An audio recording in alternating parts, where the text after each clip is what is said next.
दोस्तों, Donald Trump एक ऐसा नेता जिस पर हम अंधाधुंध अटैक करेंगे तो हम कभी भी सफल नहीं हो पाएंगे। ये एक ऐसा व्यक्ति है, हमें इसके ऊपर ऐसी जगह अटैक करना होगा जहां इसे सबसे ज्यादा दर्द हो, सबसे ज्यादा तकलीफ पहुंचे, तभी कहीं जाकर डोनाल्ड ट्रंप और उनका एडमिनिस्ट्रेशन हमारे सामने सरेंडर करेगा। और हम इसका एग्जाम्पल डोनाल्ड ट्रंप के पहले कार्यकाल में ऑलरेडी देख चुके हैं। दरअसल जब पहला कार्यकाल था डोनाल्ड ट्रंप का, उस टाइम पर चाइना ने अंधाधुंध स्ट्राइक करी, अंधाधुंध फैसले लिए डोनाल्ड ट्रंप के खिलाफ, लेकिन डोनाल्ड ट्रंप को कोई फर्क नहीं हुआ। लेकिन वहीं जब उन्होंने टारगेटेड फैसले लिए, टारगेटेड तरीके से डोनाल्ड ट्रंप को नुकसान पहुंचाया, तो डोनाल्ड ट्रंप और उनके एडमिनिस्ट्रेशन की अकल ठिकाने आ गई और अब भारत भी कुछ इसी प्रकार की रणनीति को अपना रहा है। दरअसल पूरा मामला कुछ इस प्रकार है। अब से कुछ ही महीने पहले यानी कि मार्च 2025 की मैं बात कर रहा हूँ। उस टाइम पर डोनाल्ड ट्रंप को शपथ लिए हुए मात्र 2 से ढाई महीने ही हुए थे और उस टाइम पर भारत ने अमेरिका को एक ऑफर दिया था कि अमेरिका की बहुत सारी डिजिटल कंपनियां, फिर चाहे गूगल, इंस्टाग्राम, मेटा,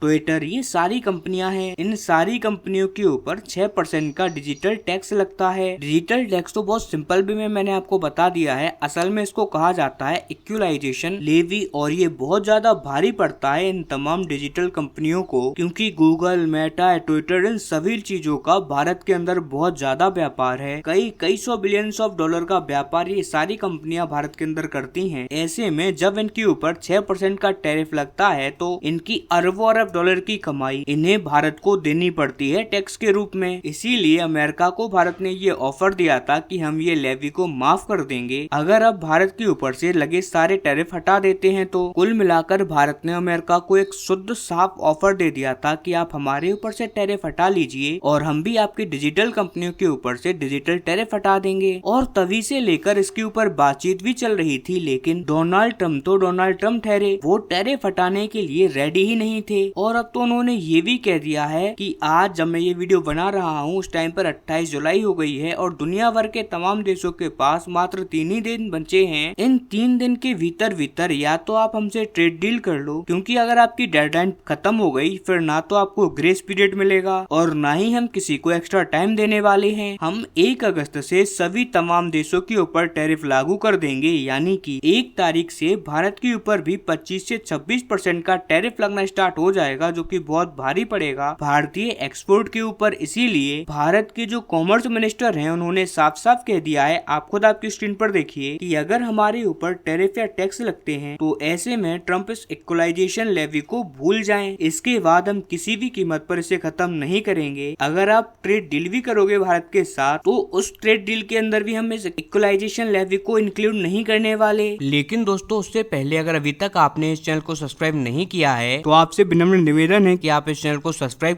कर नोटिफिकेशन बेल को ऑन कर लीजिए और वीडियो को लाइक कर दीजिए। चलिए हम वीडियो में वापस आते हैं। हम आपकी कंपनियों के खिलाफ अरबों डॉलर का ये जो टैक्सेशन की कार्यवाही है इसे जारी रखेंगे। इसके अलावा सोर्सेस का मानना तो ये भी है कि अगर अमेरिका या ट्रंप भारत के खिलाफ और भी ज्यादा टैक्सेशन की कार्यवाही करते हैं तो भारत भी अमेरिका की इन्हीं डिजिटल कंपनियों को टारगेट करेगा। और ये खबर बहुत ज्यादा बुरी है ट्रंप के लिए, क्योंकि देखिए जो अमेरिका की डिजिटल कंपनियां हैं इन्हें चाइना के अंदर तो एंट्री है ही नहीं, ना ही फेसबुक वहाँ है, ना ही गूगल वहाँ है, ना ही अमेज़न है वहाँ पर। इसीलिए अमेरिका के बाद भारत इनका सबसे बड़ा मार्केट है। भारत पर ये तमाम कंपनियां बहुत ज्यादा निर्भर करती हैं। भविष्य में जैसे जैसे भारत की इकोनॉमी ग्रो करेगी, फिर चाहे हमारा लोअर क्लास हो, अपर क्लास हो या फिर मिडिल क्लास हो, ये तमाम धीरे धीरे कर अपनी क्लास से अपर क्लास में जाते जाएंगे, क्योंकि इन तमाम लोगों की कमाई भी धीरे धीरे बढ़ रही है। और जैसे जैसे हमारी कमाई बढ़ेगी वैसे वैसे इन तमाम कंपनियों का रेवेन्यू भी बढ़ने वाला है। यही कारण है कि ये तमाम डिजिटल कंपनियां भारत के ऊपर बहुत ज्यादा निर्भर करती हैं और अमेरिका भी अपनी इकोनॉमी के लिए इन्हीं डिजिटल कंपनियों के ऊपर निर्भर करता है, क्योंकि ना तो अमेरिका के अंदर ज्यादा कुछ मैन्युफैक्चरिंग होती है, ना ही वहाँ पर कोई खास बिजनेस है। अमेरिका के पास बस डिजिटल इकोनॉमी है और डिजिटल इकोनॉमी में भी ये मेटा, गूगल, ये कितनी बड़ी कंपनियां हैं ये मुझे शायद किसी को बताने की जरूरत तो है नहीं। कुल मिलाकर अब देखा जाए तो भारत ने अमेरिका की इकोनॉमी की जो दुखती रग है उसे दबाना स्टार्ट कर दिया है और ये डोनाल्ड ट्रंप के ऊपर बहुत ज्यादा प्रेशर लेके आने वाली है। आप याद रखिए कि जब डोनाल्ड ट्रंप ने अपना कैंपेन स्टार्ट किया था इलेक्शन वाला, तो इन तमाम डिजिटल कंपनियों ने बहुत ज्यादा निवेश किया था। डोनाल्ड ट्रंप को मिलियंस ऑफ डॉलर का फंड दिया है। इतना ही नहीं, 1 साल के बाद अमेरिका के अंदर मध्यावर्ती चुनाव हैं और ये डोनाल्ड ट्रंप के लिए बहुत ज्यादा क्रूशल हैं, क्योंकि पिछले कुछ महीनों दिनों में जो उन्होंने किया है, इससे उनकी जो पोजीशन है वो अमेरिका के अंदर बहुत ज्यादा कमजोर हुई है। और उनकी जो विपक्षी पार्टियां हैं जैसे कि डेमोक्रेटिक पार्टी हो गई, उनका तो यही लक्ष्य है कि आगे आने वाले मध्यावर्ती चुनाव में संसद के दोनों सदनों में अपनी सीटों को बढ़ाया जाए और बहुमत में आया जाए, ताकि वो ट्रम्प के खिलाफ एक प्रस्ताव लेके आ सके उनको सत्ता से हटाने का। आपको याद होगा 2016 से 2020 तक ट्रम्प को हटाने के लिए महाभियोग प्रस्ताव लेके आई थी डेमोक्रेटिक पार्टी। उस टाइम पर उनके पास बहुमत तो नहीं था, लेकिन फिर भी वो लेकर आए थे। लेकिन इस बार तो उनके पास अच्छे खासे चांसेस हैं कि वो दोनों सदनों के अंदर बहुमत लेके आ जाएंगे। अगर ऐसा हो जाता है तो यकीन मानिए डोनाल्ड ट्रम्प को लेने के देने भी पड़ सकते हैं। और इस टाइम पर डोनाल्ड ट्रम्प को भी बहुत ज्यादा जरूरत है इन कंपनियों के फंडों की, ताकि वो पूरी मजबूती से एक इलेक्शन कैंपेन लड़ पाए। लेकिन अगर भारत के अंदर इन तमाम कंपनियों की पोजीशन कमजोर हो जाती है तो ये डोनाल्ड ट्रम्प के ऊपर दबाव बनाएंगी। और इसी वजह से देखा जाए तो ओवरऑल सिनेरियो कुछ इस प्रकार का बैठ रहा है कि भारत ने डोनाल्ड ट्रम्प की एक ऐसी कमजोर कड़ी को उठा लिया है कि अगर सही से इसे दबाया जाए तो डोनाल्ड ट्रम्प मजबूर हो जाएंगे भारत को टैरिफ में रिलैक्सेशन देने के लिए। और साथ ही में जो ट्रेड डील भारत और अमेरिका के बीच में की जा रही है उसके अंदर भी भारत को फायदा मिलेगा। इसीलिए ये भारत का मास्टर स्ट्रोक माना जा रहा है। अब देखने वाली बात ये है कि इसका असर कैसे होने वाला है ट्रम्प के ऊपर। खैर, आपका इस पर क्या मानना है? भारत का स्टॉक ट्रम्प पर काम करेगा या नहीं करेगा? आप हमें कमेंट में आपकी राय देना ना भूलें। साथ ही चैनल को सब्सक्राइब करें। हम मिलते हैं अपनी अगली वीडियो में।